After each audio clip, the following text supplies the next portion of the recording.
Hi guys, this is Scott for Rebellious Noise, and I'm here with Dan, also from Rebellious Noise. very nice. And what we're doing today is we want to lighten the mood a bit, guys. You know, the world's a bit, crazy at the moment, and so is the wrestling world. And you might have seen from the title of this video, we're going to try and make a card because we believe there's incredible talent, and we're going to try and focus on the positives here. We know a lot of these people, sadly, can't really pick up work at the moment because the other companies are going through the same sort of thing as WWE at the moment. So all those comments for just go to AEW, just go to Japan's not really going to cut it at the moment. But we like the idea of all these guys getting together. We want to prove that these guys alone could create a super card and put in an amazing show. Who knows? Maybe it'll even happen, something like this, when the world picks back up. So Dan, do you want to explain the rules and how this is going to work? Yeah, sure. So simply what has happened is we have taken the official list from WWE.com and we are going to essentially just have a little discussion on how a card would play out. So we'll go from, let's say, the opening match all the way through to the main event of the show, just using those talents essentially to show what WWE are missing out on, essentially, because there are, as Scott said, some amazing talented individuals in that list of, I think it's 20 superstars that were released. It's a nice round number on that. Which, I mean, yeah, for us at least, it makes doing a card a lot easier. So yeah, exactly. So we're calling this ReleasedMania, as you might have seen. So this is ReleasedMania. This is our card, and like Dan said, we're only using the people from, I guess, the main roster rather than some of the NXT guys that have been let go as well. We're going to use the main people that we used on Raw and SmackDown, basically, going forward in this little challenge. So first off, Dan, what way do you want to do it? Do you want to start from the opener and work up, or do we? I think we're going to go back and forwards a bit anyway. Should we read out the list first of all? yeah, I mean, we might have the list in different orders, but okay. Well, who wants to read? You do some reading, mate. All right, I'll do the reading. So the list from WWE, it's not in order of WWE.com, but the superstars that have been released are as follows. Kurt Angle, who with this will not be included because he's not an in-ring competitor. Yes, yeah, so straight up, we'll find a role for him in our show, though. Yeah, probably be a GM. Yeah. We're not going to be short on a man to wear the stripes. WWE's referee for 31 years, Mike Chioda, has also been released. And then we get on to the talent. They are Rusev, Drake Maverick, Kurt Hawkins, Zack Ryder, Luke Gallows and Carl Anderson, Heath Slater, Eric Young, I nearly said Darren, Eric Rowan, Sarah Logan, No Way Jose, Mike and Maria Kanellis, EC3, Aiden English, Leo Rush, and the team of Primo and Epico. Under their many names. Which one should we pick? Should we just pick the colon? The colons. What gimmick I'm saying should we pick? Should we pick their, what were they called before? El Matadors? Was it? Or something like that? When they had when they looked like Ninja Turtles, what were they called then? I don't know. I remember they were doing the promo things where they were doing it like essentially in front of like a beach or something, wasn't it? Or well, I think that was when they were Primo and Epico. Yeah, we'll have them as Primo and Epico as the colognes. And I mean, I don't know how are we going to do it? Are we going to so for example, there are three, say like noted tag teams. So you've got like Gallows and Anderson, Primo and Epico, Hawkins and Ryder. Are we going to split them up? Are we going to? I think we should start. We'll start that with tag teams. So I reckon probably get about 5 or 6 matches here. I think we should have fictional titles as well. I'm thinking a cruiserweight, heavyweight, some sort of mid-card title, possibly another. I'll get into that in a minute, and the women's title. So hopefully at least those 5 matches, and then maybe we'll have a tag team as well. Did I not say tag team? Oh, who knows? Anyway, right, let's start with the tag team. So for the Rebellious Noise ReleasedMania tag team titles, who's your RN-Dub? RN-Dub. So should we have Gallows and Anderson as the main? Well, for me, I would say so possibly a triple threat ladder match for the RN-Dub tag team titles. Mate, I like the way you think. You know what? I was going to say as well, I forgot to mention, guys, if you don't think we've got the qualifications to do this, we haven't. But we've got a little bit of experience from the old days of E-Feds, wrestling E-Feds. Me and Dan, we ran an E-Feds from, when we were about 15, 16 years old. It did all right as well. TXWF, it was the good times of the Total Extreme Wrestling Federation. It was that kind of time frame, guys. That's why we got a weird name like that. And also... how we met as well. Exactly. I was in the school library working on my E-Fed, and Dan was like, what's that?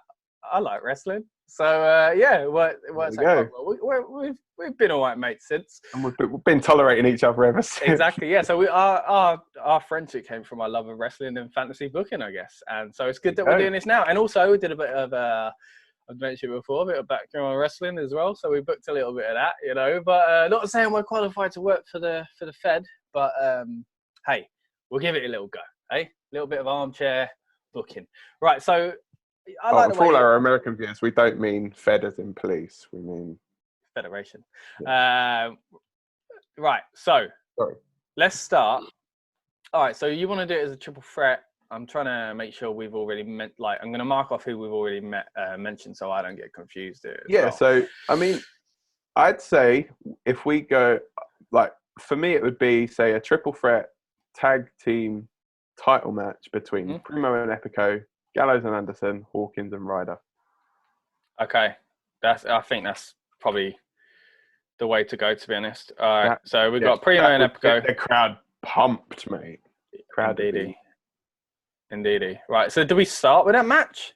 Do you think that's a good opener, or we just get them out of the way? Should we figure out because we don't want to make this, 6-7 hour WrestleMania type thing, do we? We want people, sometimes less is more.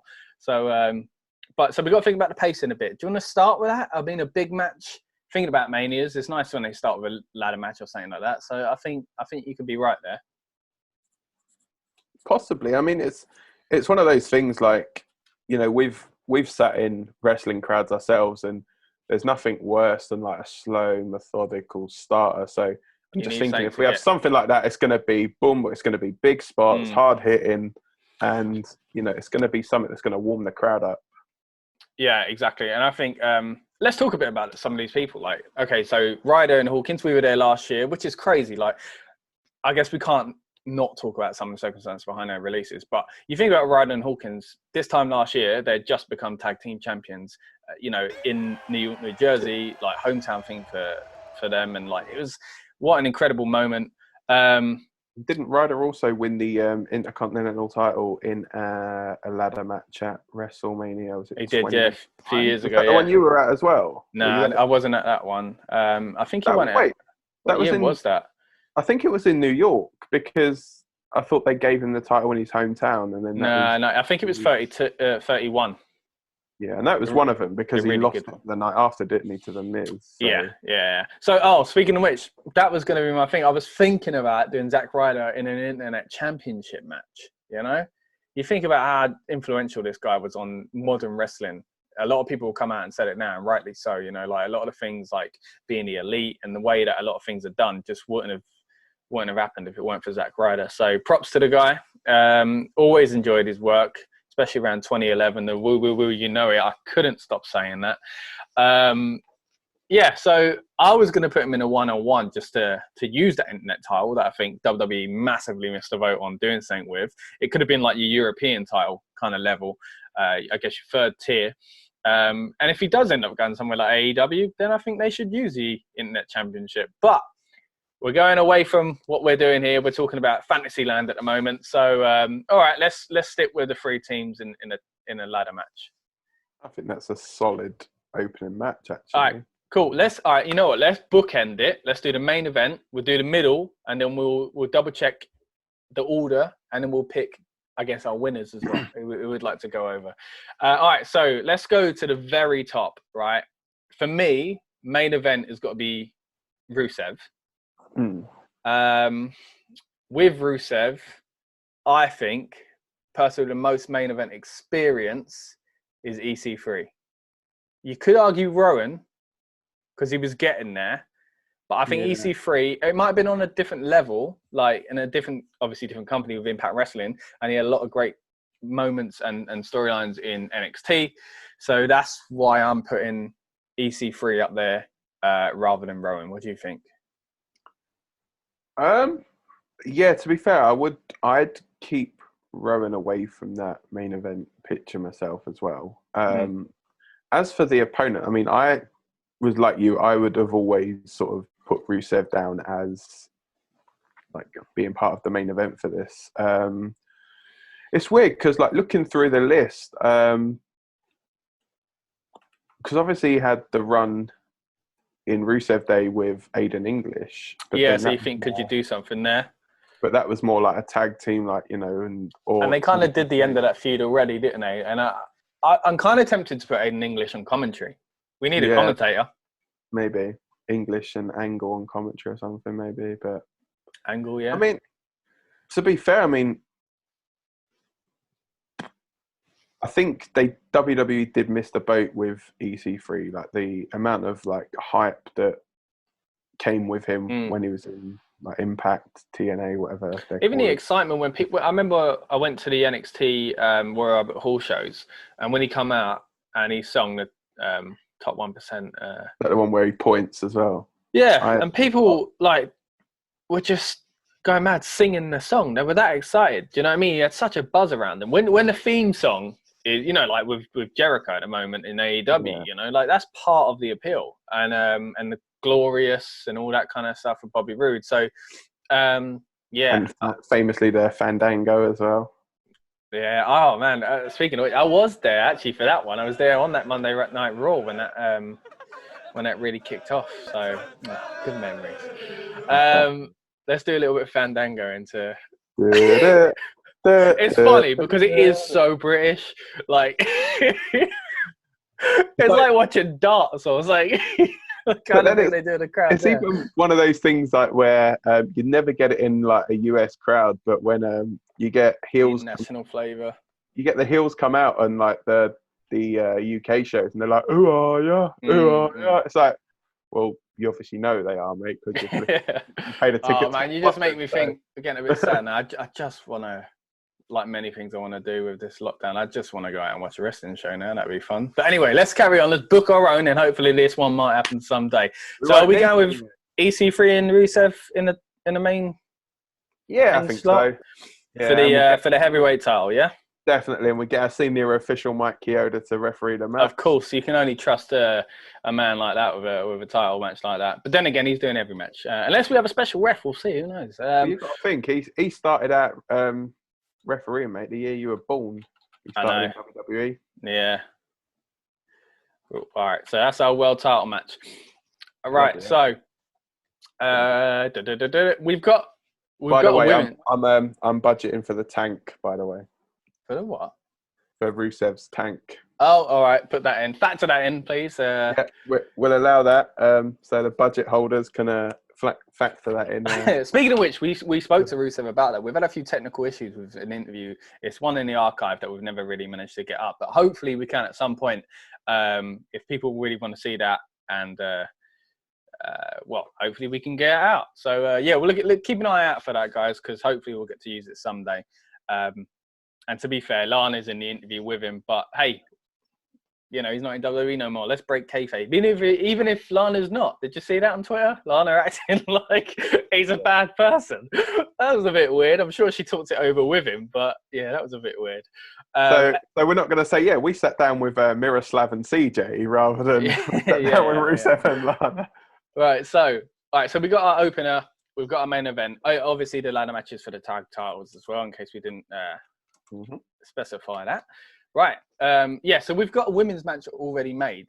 Maria versus Sarah Logan. Maria obviously didn't really get much. Did she get any wrestling done when she came back this time? Did she do anything like as far as have a match? No, she must have been in. I think she was. I think she was either in like a Survivor Series 5-on-5.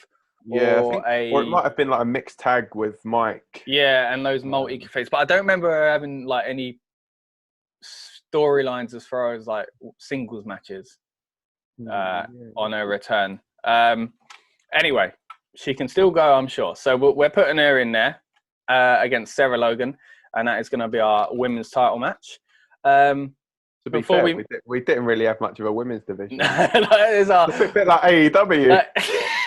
That is our women's division. Yeah. Are we gonna put Mike Kanellis in here? Is he gonna come in and be like a manager? Is there gonna be someone there for maybe a bit of a feud built up with someone coming out with Sarah Logan? Is there anyone on the roster that she would be tied to? I don't think so. No, I mean, I've actually got some ideas later on for Mike. We'll keep Mike out of this then. Maybe he'll just give me one get second. involved. I'm just gonna just fill for time. I'm just quickly. Okay. I don't know what to do then. Ladies and gentlemen, thanks for watching. Like I said, I'm Scott. This is Dan over here for Rebellious Noise. We do more wrestling content. If you like what you're seeing right here, we have the Talking Beans podcast where we talk about film and TV shows, but we always talk about a bit of wrestling, especially the main 4 pay-per-views. Dan's going to be picking up some wrestling content on the channel soon, but we'll give you a bit more news on that soon when we have a bit more clarity on what we're actually going to do. We've got some good ideas going forward and a few good Q&A episodes based on wrestling events as well, from New Japan to World of Sport over in the UK. Anyway, Dan, are you ready now? Is that enough filler? Yeah, it was, mate. Yeah, thanks. And subscribe. Thanks. Go on. What was you going to say anyway? No, so basically I was just checking out the weight of Mike Kanellis to see whether he could actually go into a cruiserweight title match. Okay, are we going on the original 220-pound limit or the new WWE 205-pound? Well, what's Mike Kanellis weigh? Well, he fits in anyway. He's 200 pounds. Oh, okay. So it doesn't matter, does it? All right. Yeah. So let's because for me, I was going to do Drake Maverick versus. Wait, is Leo Rush on this list? Yeah. So I was going to. Yeah. Oh yeah, he is. Yeah. Leo Rush versus Drake Maverick was my first idea. Then I suppose it's one of them you could always throw in Mike Kanellis into that as some kind of triple threat, or even Eric Young and make it a fatal 4-way. Oh, Eric Young as well, harking back to the days of the X Division, which was no weight limits, but obviously quite cruiserweight-like. I'm sure Samoa Joe wouldn't have fitted into a cruiserweight division. Oh, yeah, true. But it's style, man. It was style-based. Yeah. So that's a possible idea. I mean, I think that's it. Yeah, fatal 4-way. You know what? Let's go a bit old school with it. Let's take a little TNA action in. Let's make it an Ultimate X because we've already got a ladder match. Let's make it an Ultimate X match for Eric Young's sake. He'll have the edge over that. But keep the stage hands busy. Keep the what? Keep the stage hands busy, so they've got to create an X. Exactly. Yeah. We'll get them done. We'll get these things made. Right. So that's an Ultimate X. Yeah. For the cruiserweight title. Yeah. Okay. So now we're left with. We are left with Heath Slater, Rowan, No Way Jose, and Aiden English. Yeah. Right, it's easy to do another 4-way, but what I'm thinking, Dan, is a battle of the gingers, right?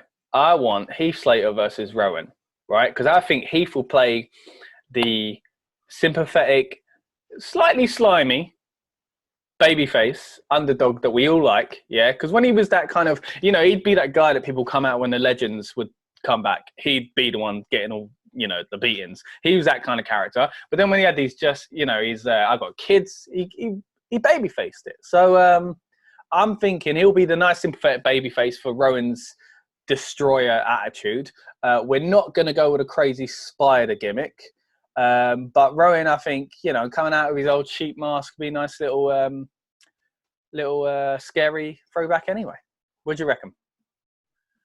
Yeah, possibly. Or you could even go the other way if you're going for super over baby face of No Way Jose, with the conga line and stuff. Yeah, true. Bring the conga line out. I mean, what have we got left? We've got No Way Jose and Aiden English.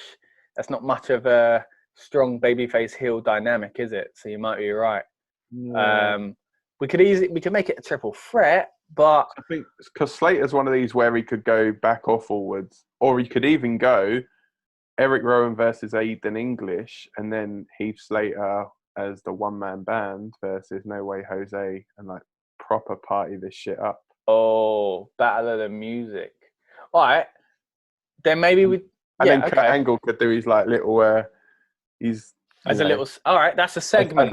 as like That's a little segment there. and All right. possibly a guest referee role in that one. Right. Okay. So what we've got? Right. We'll have Rowan versus Aiden English. Aiden English. Right. But what's the story there, though, Dan?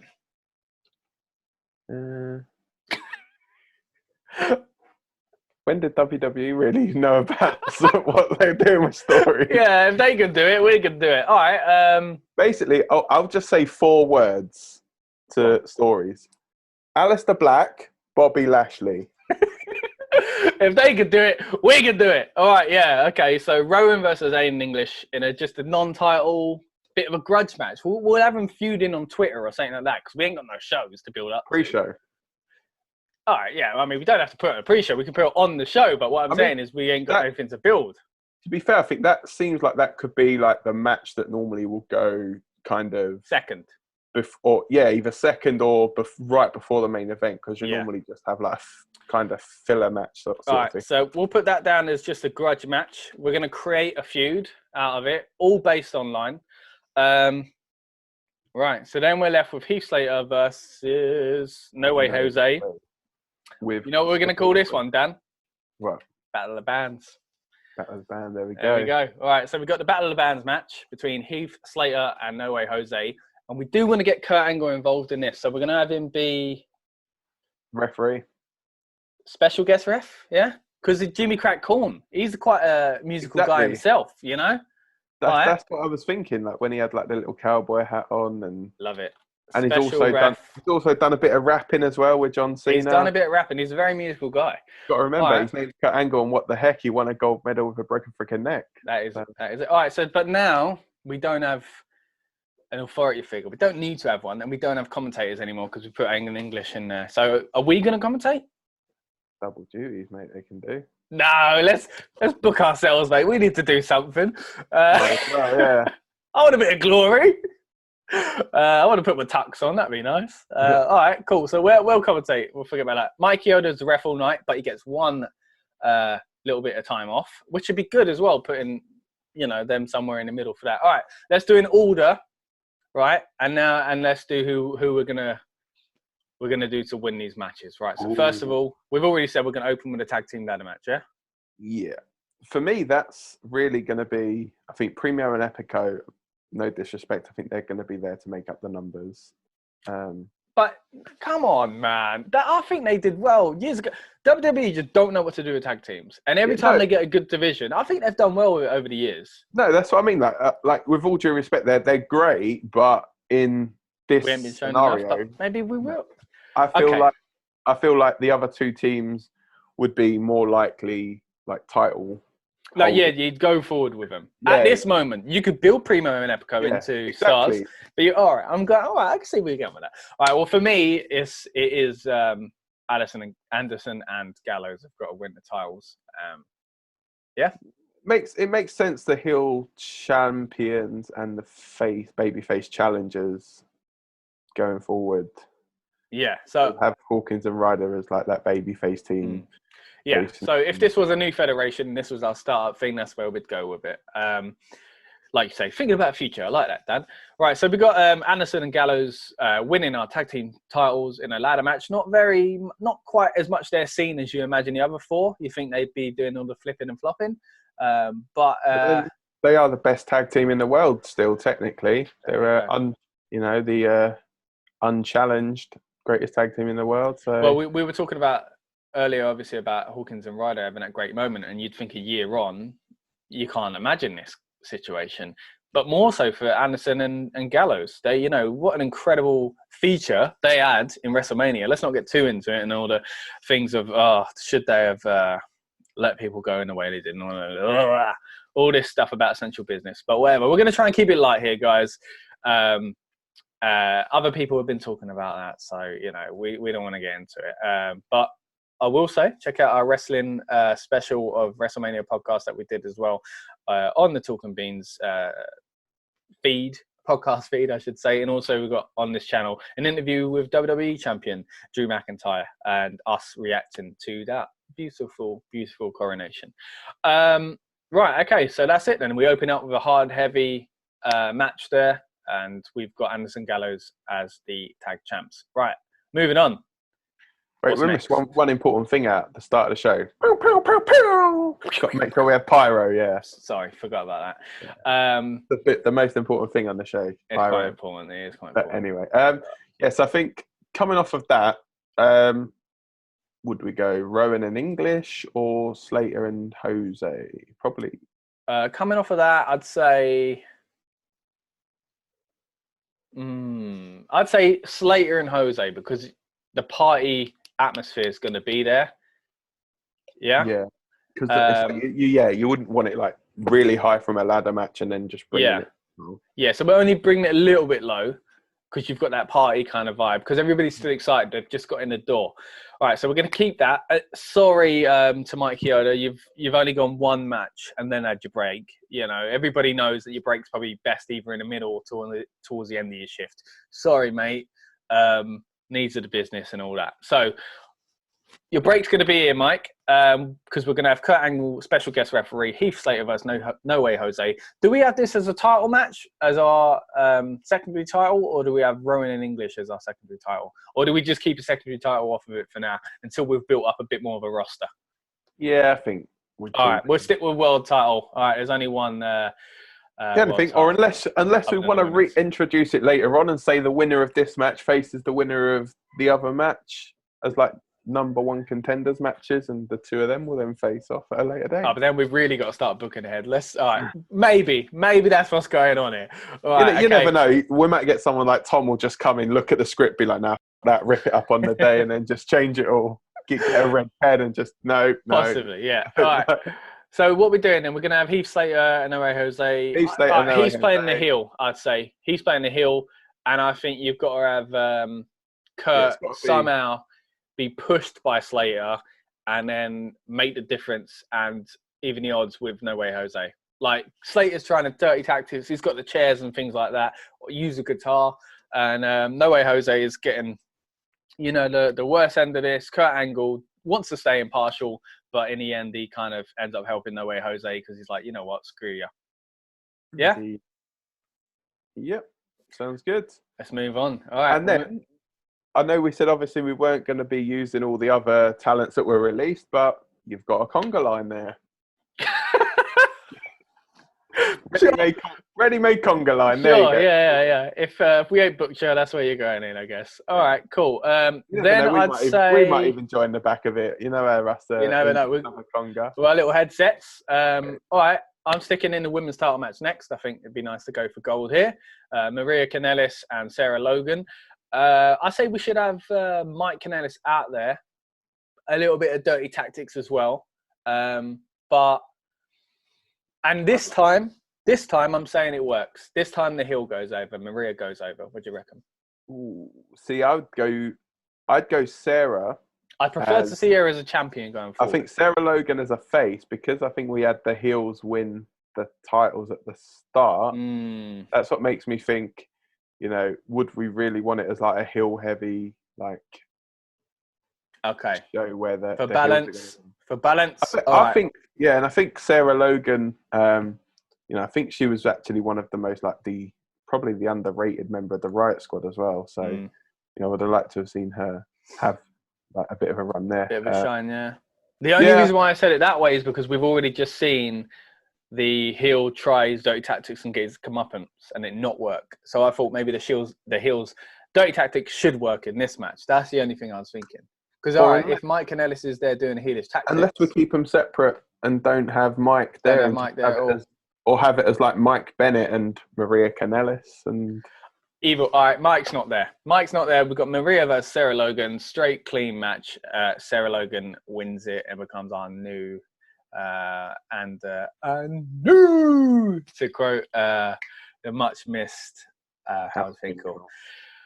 Right.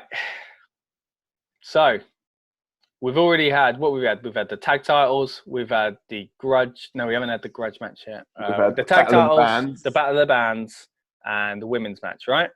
Yeah. So what's left? So we would then move in. We've got a fatal 4-way cruiserweight match. We've Or got the grudge match. I'd say the cruiserweight here. Because I think you're right. I think we need to bring it a little bit back down before the main event. So I'd say here we got Eric Young, Mike Kanellis. Oh, we could do a nice little thing where Kanellis has come out. He's come out to pick up and console and upset Maria. But he's kind of also got to shove her out of the way because his match is about to start. That would be a nice little dynamic. Or like she's giving him a bit of the old like piss off. Yeah, no. She's trying to. She wants the sympathy. I think she wants the sympathy, and he's trying to be. Look, I've got a match starting. Right? He's on the outside. Yeah, all the entrances are happening. He's still distracted. So what happens is, who can we do?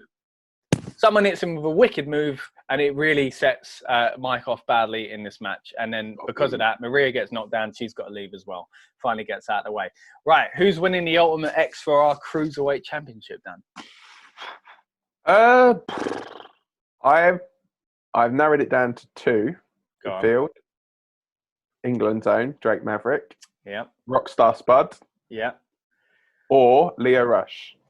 Okay, right. I thought Leo Rush, he was very good. I think Leo Rush really impressed, especially over the last few months with his move back to like the Cruiserweight division and NXT. So part of me thinks that for the future. Part of me thinks Maverick because he's British. No, not just because of that. Just because he's the entertainment factor and everybody being happy. I think it'd be a feel good. Mike Kanellis, I think we've already established that his chances in this match were kind of hindered because of the whole Maria thing. I think he gets back into the match, but he doesn't quite recover. And Eric Young, I think is, as a body of work, generally speaking, the best here. He's got the most experience and criminally underused on the main roster in WWE. The sanity stuff could have been so good. Even the sanity stuff should have been a stepping stone for greater things. He was amazing in TNA. He could have been so much more. Even the sanity stuff, I felt like they were holding him back a little, even though it was really good. I felt like they could then go that much further, and they just instead went the other way. Anyway, so part of me thinks Eric Young, but I think Cruiserweight is a young, fresh, exciting division, so I think you should be going with Leo Rush. I think as well we could even throw into the equation that it could be an elimination 4-way, and then obviously you'd have Mike get the distracting thing at the start, so it could be possibly an early elimination for Mike in that. But I think but if it's Ultimate X, they got to get up. And they got to do the whole X deal. So I just think Mike's damaged. He never quite gets into his flow. He's got it all in the back of his head. Yeah, exactly. So that's how we kind of deal with. He's not eliminated, but it kind of is. Right, then we move into the grudge match that we've built up via the internet with Rowan versus Aiden English. I think Rowan's got to go over here, continue his Monster Hill kind of personality and kind of impression. And Aiden English do something funny. Maybe at the end of it, wish Rusev well. That'd be nice, wouldn't it? After all we've been through. Or he could literally just stay out to do the Rusev Day introduction. Yeah. He'll say, "Look, it's been a hard night for me, but that'd be nice." Yeah. So another match where we have passing competitors. Passing ships in the night. There we go. So we've got Aiden English loses, but stays there to announce Rusev to the ring in his beautiful tank. After that, this time with a Bulgarian flag, not a Russian one. After that, Bulgarian, not Russian. There we go. We have EC3 coming out playing, I guess, the heel. I guess Rusev, although he was a great heel, he kind of was a face in the last few years. So I think if you're going to do the Aiden English introduction thing, then you've got to have Rusev as the massive babyface coming into it and get Rusev Day just over. Yeah. It's going to be the greatest Rusev Day ever. So, all right, Rusev Day.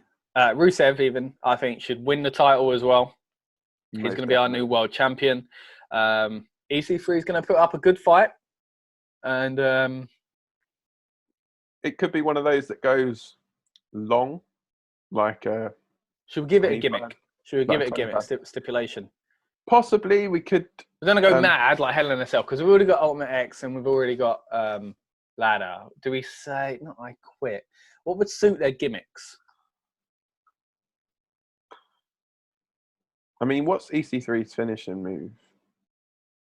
Does he have like a submission? Because you could always have like a submission. Let's have a look. EC3, people are watching this going, guys. All right, That's the good EC3. thing about editing, mate. You can just cut that out. I don't think we will. All right, EC3 finisher. What's he do?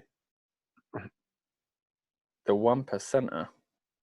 Basically sits in the back with his feet up, watching everyone else go out and perform, I think. What do we have? People say he's TNA finisher here. All right, fireman's carry cutter. Right, okay. So, yeah, not really a, what do you call it? A submission. So, I think keep submission out of it. I want to do something to do with EC3's vanity.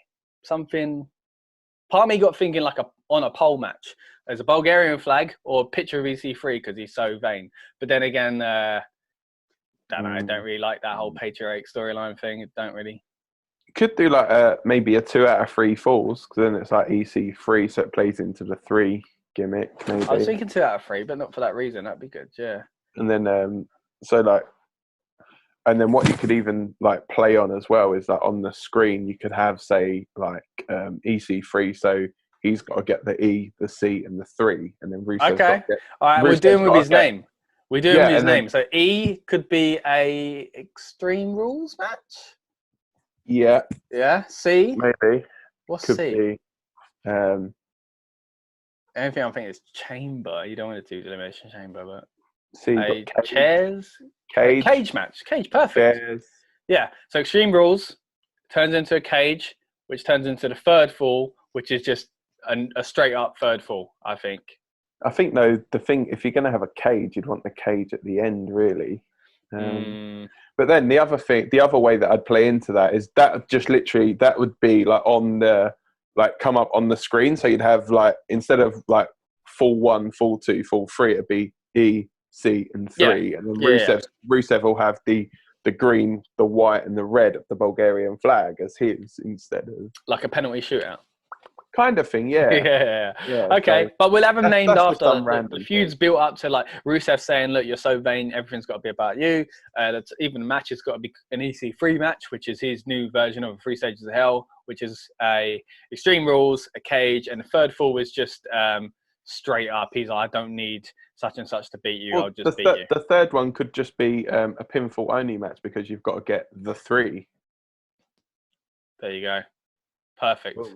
So you Have I froze? Have I froze there? You have indeed, yeah. All right, here we go. I'm back. Right. He's back in the room. Woo! So scary, that.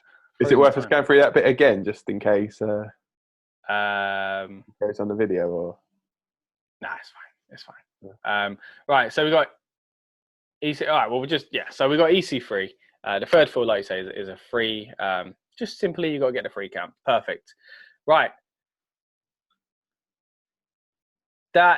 Who wins what fall? You got to do one, then the other. So I say I think EC3 wins the first fall. Yeah, he wins the Extreme Rules, being snide with some of the weapons. Rusev wins the cage. I like escape matches with cages. I hate the pinfall thing, but we're gonna have to do pinfall, because if you escape, then what? They lift the cage up and you get back in. The only other thing is, unless you do the first fall as an escape only cage match. Even better. There you go. Right. So you got escape. No, but then you still got to have a cage match after. Escape only you get out of the cage cage match. and you get back in the cage. It's the same situation. Or you have an escape only cage match. As that lifts, then it becomes like a chairs match or something like that. I hate chairs matches. We're sticking with Extreme Rules, then a cage match.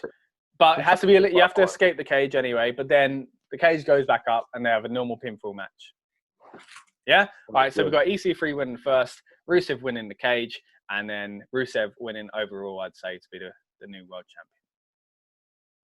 Happy with that? Sounds good. What a show, mate. I want to see this show. Sounds good, mate. Someone should book it. I know. I mean, we did. But, yeah, it would be great. I mean, this whole thing's just a bit of fun to lighten the mood, I guess, about what's happened. Not to, downplay what's actually happened to these guys losing their job in such a serious time. But Exactly, people were out there saying where they're going to go, and people were out there saying this should have happened, this shouldn't have happened. I think I just wanted us to really highlight the talent on, you know, just prove literally that is the caliber of the people that let go. Is this good? You know, so whatever is in store for them, I honestly think a few of them are going to end back in WWE, because that happens most times anyway, especially with these circumstances. I think it's going to happen. And then obviously there's been kind of like flirtation with Japan already with Anderson, and there's obviously always going to be talk of AEW, even EC3, who knows, maybe goes back to Impact Wrestling. He made a big name for himself there. So there's a lot of options when things do pick up, but who knows how the world's going to be at the moment. But we just want to say good luck to all these people. And hey, if you could hold off signing for someone to do your own little show like this, that'd be nice, because we're just trying to prove here that there's a lot of talent. Not just like, some decent people that didn't get used properly. There are some main event caliber guys, and there are some incredible up and comers. There's a great list of talent on there. Exactly. It just shows, like, you know, the fact that WWE had all of this talent at their disposal, and, you know, whether it's a fact of like that they weren't being used correctly, whether it was a fact of, you know, the talent pool on the roster was just too big for like the 3 shows that they were putting on a week. It's like, you know, I think it was like it showed really the fact that people would ask for releases, and because of like the threat of the AEWs, the, you know, exactly, Japan, they didn't let them go. Well, I was going to say, like, the Revival, maybe they kind of had their arm twisted a bit more because they knew this was coming. They were going to do this kind of thing anyway, so they thought, look, that's someone easy to get rid of. Like, they want out anyway. But we ain't added them in here because it's not officially part of that cut. And obviously, like, this used to happen quite a lot. But like you say, there's so much competition out there now where, like, if it weren't for this virus, there would be, you know, an incredible amount of options for this talent pool. And going forward, there will be, you know, these companies will start running again. New Japan will start running again and things like that. So I'm excited for them. It's a shame at the moment. But if it weren't for what's going on in the world, this would be the best time to ever be released because of all the options. And you kind of like can just go and do something. And even before that, when things were picking back up, like we spoke to Drew about, you know, like the way he worked his way back up and then went back to WWE, went to NXT, and look where he is now. So it's good that he flirted with the idea of going to Japan as well. And, you know, it's one of them things where, as we've said, like, you know, we've just literally named a few. There's like AEW, Impact, Ring of Honor, you know, one that we forget, NWA as well, where our friend Nick Aldis is actually the champion there. You've got, you know, there's so many places that these talents can go, but I wouldn't be surprised if a few of them did end up back in WWE. Yeah, of course. I think I mean, obviously, some of them might have too much of a sour taste in their mouth, to be fair. Yeah. From the way they were, you know, let go, and from the way some of them weren't used as well as they probably should have been. But yeah, I think some people will, so never will. I think as well, where we weren't like 100% like privy to that actual conversation, it's like whether they've actually been told like, oh, you know, you could possibly like, it's just going to be a thing for now. Like, you're welcome to go and like explore elsewhere, but the door's always open for you, kind of thing. Whether it's that kind of who knows what they were told. We don't know. You know, we can just speculate, like probably the rest of the internet and the IWC as they're known, the internet wrestling community. Which is just the world now. I don't like when people act like internet fans, because who don't have the internet these days? Well, you know, is she watching Raw on the weekly though? Nah, she's more of an AEW fan, mate. Cool. Anything else you want to add before we wrap this up? No, basically, I was gonna just pretty much echo what you were saying. You know, like, we wish obviously all of the guys and gals the best in their future endeavors. Well, yeah, to coin a WWE phrase, maybe better terms than that. But by the way, I'm not a betting man, but go to the bookies now, stick a $5 on Heath Slater coming back and winning the title. Do you think the title? Like, I mean, Jinder Mahal's done it, man. Drew McIntyre. Even if it's just for a little bit, 2 out of the three-man bands in WWE had an unsuccessful run, been released, come back, been WWE champion. And to be fair, like, we say, oh, really could Heath? But he could. Like, why couldn't he? He's got a lot of talent. Well, let's see. Let's see. Or 2023, the year of three-man band. You know. There you go. Or the year of EC23. Oh, we've got too many things going on here. All right. With that being said, guys, thank you very much for watching. It's been really enjoyable doing this, and hopefully we've put a bit more of a light-hearted feel on the wrestling world for you. So, one more thing before we go as well. Oh yeah. This is just a quick shout out. If any of the release talent, they ever want to come and have a chat, we've got Talk and Beans, or we've got, my straight up interviews and stuff as well. The SmackDown. So we're down for chats with you guys anytime you want. Yeah, definitely. And guys, go out and support these guys. I tweeted about it the other day. Like, they've got t-shirts, especially now. Pro Wrestling Tees are going to be like, yeah, but they've got the money coming in now. But I'd say go support these guys. Buy them if you can afford it. It's a hard time for a lot of people in the world at the moment. But and when indie wrestling starts back up, go to your indie shows. There's a lot of wrestlers there that are going to need help, and a lot of these guys will probably be on those indie shows as well. So. I think that's the way as well that people are probably not looking at it from that point of view. They're probably thinking, oh, they've been in WWE, they've got that cushy job, they've got all the money coming in. But it's at times like this, some of these guys have got young families, And some of them weren't on the same money as others, and some of them exactly. But it's like with footballers as well. Some of them spend their money like crazy. Some of them save. Some of them invest. Some of them, who knows? Some of them have paid off their house. Some of them have only just bought their house. You know what I mean? So there's a lot of into perspective. You've got. I noticed, you're talking about the football thing. Premier League footballers, some are on 325,000 a week. There's a guy at Newcastle who's on £850 a week, which is still. I mean, I'd like that a week. 850. But I get what you're saying. Yeah. But some of these guys, as you say, they've got to put food on their table for their family. So whether it's you're helping them out. Even a follow, a retweet, a subscription. I mean, we know how much that means to us, subscribing to the YouTube channel. So if you haven't done so yet, please do so. But a lot of these guys are going to have YouTube channels. A lot, Zack Ryder and Hawkins do their wrestling figure hunts and stuff like that. If you like that, go check it out. If you're not that into wrestling figures, they're fun. They're fun and entertaining characters anyway. So you might have a laugh anyway. So you've got things like that. I'm sure some of these guys are going to have Patreons and things like that. So just support. And, Oh, and if you want to buy any wrestling figures, where can they do that? Well, we don't have any on our website, but we do have a shop, RN shop. Amazon, dude. Amazon, and we've got a little link ski on our support page. So click that and kick a few pennies back to us to keep the lights on and keep the mics on when you buy for your regular Amazon. So anyway, Dan, with that, it's been a pleasure, mate. It's been good booking with you again. It's been a few years. Maybe we'll do this again sometime. We're a little bit rusty, but as long as no one doesn't come in an hour before the show starts, it's like, nah, don't fucking like that. We're taking control here, mate. It's fine. All right, cool, brilliant. It's been good, and guys, please subscribe and check out more of our wrestling content. Hey, what's going on? This is Rusev, and you're watching Rebellious Noise, my favorite show by far, especially today. We've got a lot more wrestling content coming this year as well, guys, so please subscribe to Rebellious Noise on YouTube. Check out rebnoise.com and check out our podcast, Talk and Beans, where we'll be talking about the main wrestling shows as we do throughout the year.